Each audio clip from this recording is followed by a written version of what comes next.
कुछ लोगों का पास डिग्रियां हैं, प्रतिष्ठाएं, वो अपने आप को नम्र और दीन नहीं बनाते। आपको अपनी प्रतिष्ठा से, अपने अहंकार से, अपने घमंड से, अपनी सामर्थ्य से, अपनी ताकत से आपको इनकार करना पड़ेगा। आपकी हैसियत से आपको इनकार करना पड़ेगा कि हम कुछ भी नहीं हैं।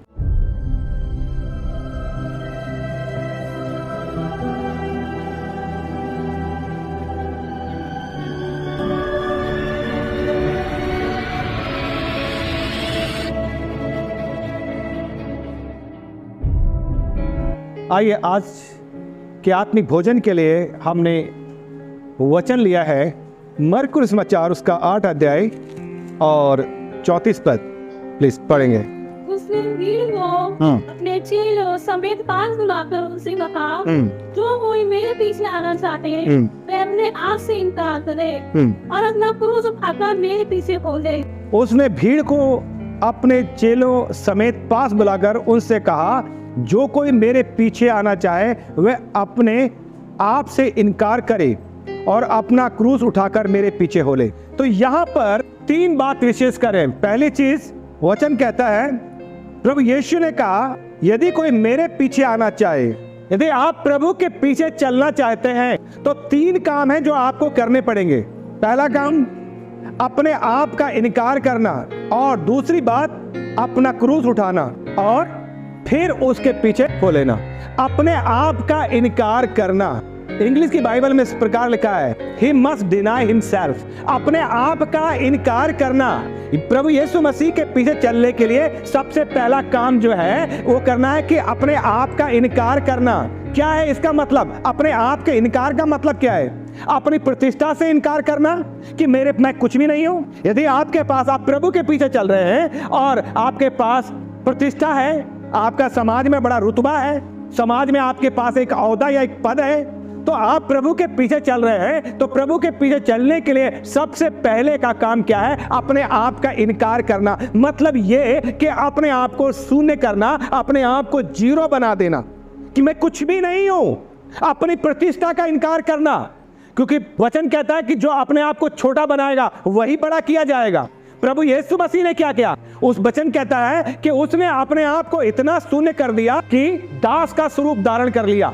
वो एक गुलाम बन गया, एक दास, एक सेवक बन गया, स्वर्गीय महिमा को त्याग कर, क्योंकि उसको परमेश्वर की इच्छा को पूरा करना था, उसको परमेश्वर के राज्य के लिए काम करना था।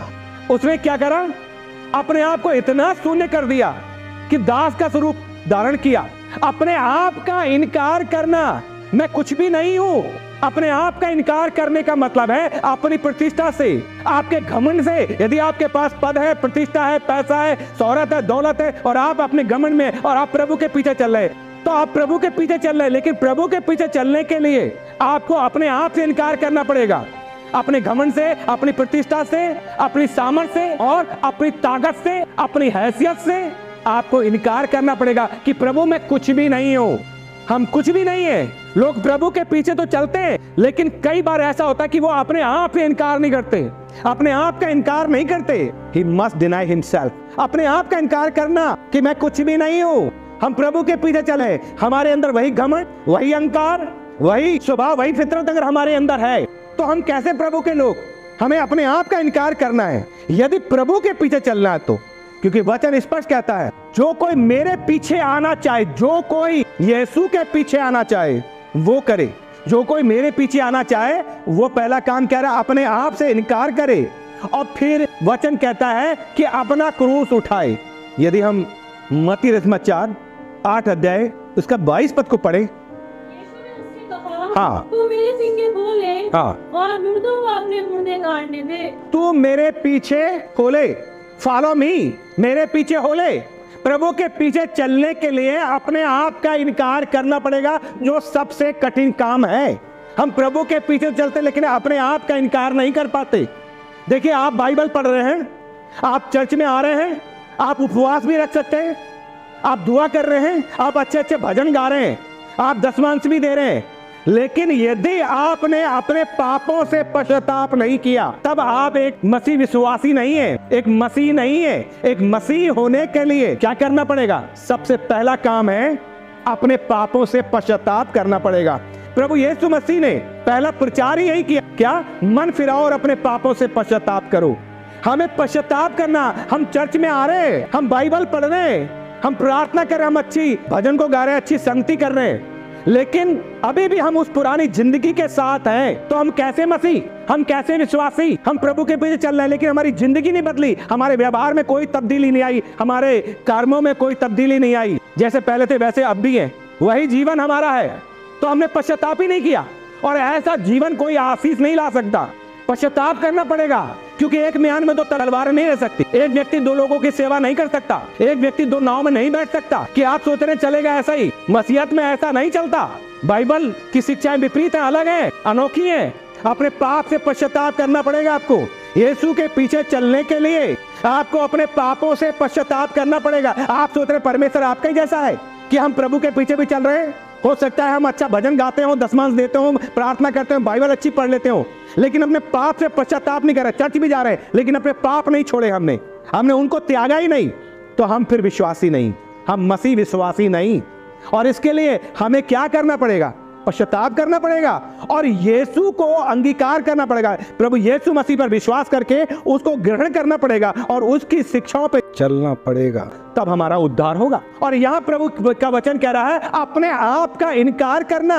जब आप पश्चाताप करते हैं, आप अपने आप का इनकार करना शुरू कर देते हैं कि प्रभु मैं कुछ भी नहीं हूँ, आप बहुत पैसे वाले हैं, आप प्रभु के पास आ रहे, पर आपको जीरो बनना पड़ेगा। क्योंकि वचन में इसमें लगता है, स्पष्ट लिखा है कि एक ऊंट का सुई के नाके में छेद में से निकल जाना सहज, धनी का स्वर्गीय राज में प्रवेश करना। इसलिए क्योंकि कई धनी ऐसे होते हैं जो अपने आप का इनकार नहीं करते, जीरो नहीं बनाते अपने आप को। कुछ लोगों का पास डिग्रियां हैं, प्रतिष्ठाएं, वो अपने आप को नम्र और दीन नहीं बनाते। आपको अपनी प्रतिष्ठा से, अपने अहंकार से, अपने घमंड से, अपनी सामर्थ से, अपनी ताकत से आपको इनकार करना पड़ेगा। आपकी हैसियत से आपको इनकार करना पड़ेगा कि हम कुछ भी नहीं है। इसे कहते हैं अपने आप का इनकार। लेकिन आज के मनुष्य के लिए, जो आज का मनुष्य है, ये संसार और संसार की चीजें ही बहुत कुछ है, यही सब कुछ है। वो संसार में खोया पड़ा है, वो अपने आप का इनकार नहीं कर रहा है, उसी में मन लगाए हुए है, उसी में खोया हुआ है। वो इस संसार और संसार की चीजें, इससे इनकार ही नहीं कर रहा है। क्योंकि जो मसीह यीशु के हैं, उन्होंने अपनी सारी अभिलाषाओं को यीशु के साथ क्रूस पर चढ़ा दिया जब उन्होंने यीशु को ग्रहण कर लिया। लेकिन परमेश्वर का वचन कहता है कि अपने आप का इनकार करना। लेकिन आज के समय में आज के मनुष्य क्या है, आज के विश्वासी क्या कर रहे हैं? वो इसी संसार में खोए हुए हैं और वो ऐसी जिंदगी जी रहे हैं कि संसार ही सब कुछ है। ऐसे बेखबर इस तरह की जिंदगी जी रहे हैं कि शायद वो कभी इस दुनिया से कुछ करेंगे ही नहीं। ये संसार ही चीज सब कुछ है, ये सब कुछ मिट जाएगा, ये सब कुछ नष्ट हो जाएगा जो देखने में आ रहा है। देखिए, हम गाना गाते हैं, सियोन देश हमारा है देश, रहते हैं हम परदेश, जाएंगे हम अपने देश। अरे आप जब स्वर्गीय वासी हैं तो फिर यहाँ पर क्यों इतने खोए हुए हो? क्यों यहीं की जिंदगी जी रहे हो? क्यों वहाँ की, अगर वहाँ के बारिश है तो जिस देश के हम रहने वाले हैं, जिस देश के हम हैं, उसकी संस्कृति हमारे अंदर होनी चाहिए, उसकी बातें हमारे अंदर होनी चाहिए। अगर हम स्वर्गीय देश के वासी हैं, वचन कहता है ये हमारा स्थायी नगर नहीं है, हम उस नगर की खोज में हैं। जब हमारा ये स्थायी नगर नहीं है, हम स्वर्गीय वासी हैं, तो उस देश की बातें हमारे अंदर क्यों नहीं है? हम तो इस संसार में खोए, संसार की बातें, संसार की चीजें हमारे अंदर है, उसी के जैसी जिंदगी हम जी रहे हैं। और हम कह रहे हैं सियोनो देश हमारा देश, और हम कह रहे हैं हमें स्वर्ग जाना है, हम स्वर्ग देश के वासी हैं। कैसे आप स्वर्ग जाएंगे? आपके पास वहां की नागरिकता नहीं है, वहां का पासपोर्ट नहीं है आपके पास। अरे आपको अपने देश की नागरिकता होना चाहिए, नहीं होना चाहिए, उसकी संस्कृति होनी चाहिए। हमारे देश का जो कल्चर है, हम जो बातें हैं वो हमारे अंदर होती हैं, कैसे हम खाते हैं, अलग अलग देश के अलग अलग संस्कृति होती है, अलग अलग खान पीन, कपड़ा, रहन सहन अलग अलग होता है हर देश का। हमारा देश का भी अलग है ना। तो जब हम स्वर्गीय देश के वासी हैं तो वहां का कल्चर, वहां की बातें हमारे अंदर क्यों नहीं समावेश होती हैं? क्यों नहीं हमारे अंदर से प्रकट होती है? क्यों नहीं हमें दिखती है? क्यों हम संसार में इतने खोए हुए हैं, कि संसार की चीजों में इतने खोए हुए हैं? हम भूल गए कि हम वही के वासी हैं। मैं अक्सर एक बात बोलता हूं, क्या कि आप एक आत्मा है और आपको एक शरीर दिया गया है और आपको इस शरीर को छोड़ के जाना है। देखिए, मैं और आप जब अच्छी फोटो खिंचाते हैं, बहुत बढ़िया से अपने आप को तैयार करते हैं, फोटो खिंचाते हैं हमारी एल्बम में, उसको लगाते हैं, शादी ब्याह होती है तब फोटो खिंचवाते हैं, एल्बम बनाते हैं और फिर लोगों को दिखाकर बोलते हैं ये देखो ये मैं हूँ, ये मेरी बेटी है, परिचय कराते हैं और अपनी फोटो को दिखाते कहते हैं ये मैं हूँ। आप वो नहीं है जो दिख रहे हैं, आप जो दिख रहे हैं वो नहीं है, आप वो हैं जो नहीं दिख रहे हैं। तब आप क्या है? आप एक आत्मा है और आपको एक शरीर दिया गया है और ये एक टाइमिंग दिया गया है कि भाई आप इस शरीर में रह के आपने उस कार्य को करना है।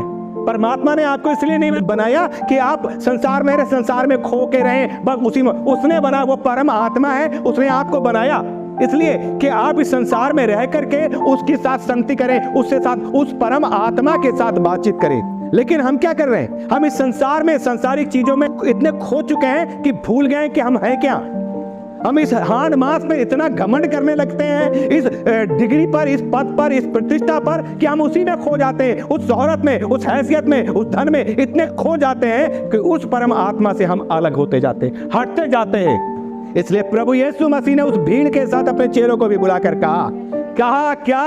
उसने कहा, उसने भीड़ को अपने चेलों समेत पास बुलाकर उनसे कहा जो कोई मेरे पीछे आना चाहे वह अपने आप से इनकार करे। हम प्रभु के पीछे चल रहे हैं लेकिन अपने आप का इनकार नहीं कर रहे। हम उस स्वर्गीय जिंदगी को नहीं जी रहे। जब हम वहां के वारिस हैं, वहां की संस्कृति, वहां का व्यवहार, वहां की बातें, वहां का स्वभाव, वहां की फितरत हमारे अंदर होनी चाहिए, क्योंकि हमारा असली घर तो वही है। जाना तो वहां है लेकिन हमारा फितरत तो यही की है। यहाँ के गुण, यहाँ का क्रोध, यहाँ की गालियां देना, यहाँ के झगड़े, यहाँ के सारी बातें यही की चीज है, यहाँ की पीड़ा, यहाँ के दुख, यही के लिए जी रहे। बस अपने आप का इनकार करो। प्रभु के पीछे चलना है तो जो प्रभु के पीछे चलता है वो अपने आप का इनकार करता है, और जिसने अभी तक अपने आप का इनकार नहीं किया वो प्रभु के पीछे नहीं चल सकता। बहुत कठिन है प्रभु के पीछे चलना, क्योंकि वो अपने आप का इनकार नहीं करना चाहता। आपको मालूम है वो धनी व्यक्ति भी प्रभु के पास आया और जब प्रभु यीशु मसीह ने उससे कहा तुझमें एक बात की घटी, अपना धन क्या कर, बेच कर कंगालों को बांट दे। वचन कहता है कि वो बड़ा निराश हुआ, चला गया। बाइबल में फिर उसका कहीं जिक्र नहीं आया, क्योंकि वो अपने आप का इनकार नहीं करना चाह रहा था। मित्रों, हम अपने आप का इनकार करेंगे तभी हम प्रभु के पीछे चलेंगे, पहला काम। दूसरी बात यह है, अपना क्रूस उठाकर। क्रूस का मतलब क्या है? क्रूस का मतलब है दुख उठाना। मेरे और आपके घरों में बड़े बड़े क्रूस हो सकते हैं, गले में भी हो सकते हैं, चांदी के और सोने के, लेकिन जीवन में क्रूस नहीं है। हम लोग क्रूस को इतने हल्के में लेते हैं। क्रूस का मतलब है दुख उठाना। क्या मतलब? दुख उठाना। अपना क्रूस उठाए। क्रूस उठाने का अर्थ है दुख को सहना, विरोध को सहना, समस्याओं को सहना, कलेशों को सहना, परीक्षाओं का सामना करना, विश्वास में रहते हुए। क्रूस का मतलब है, प्रभु यीशु मसीह ने स्पष्ट कहा, अपना क्रूस उठा।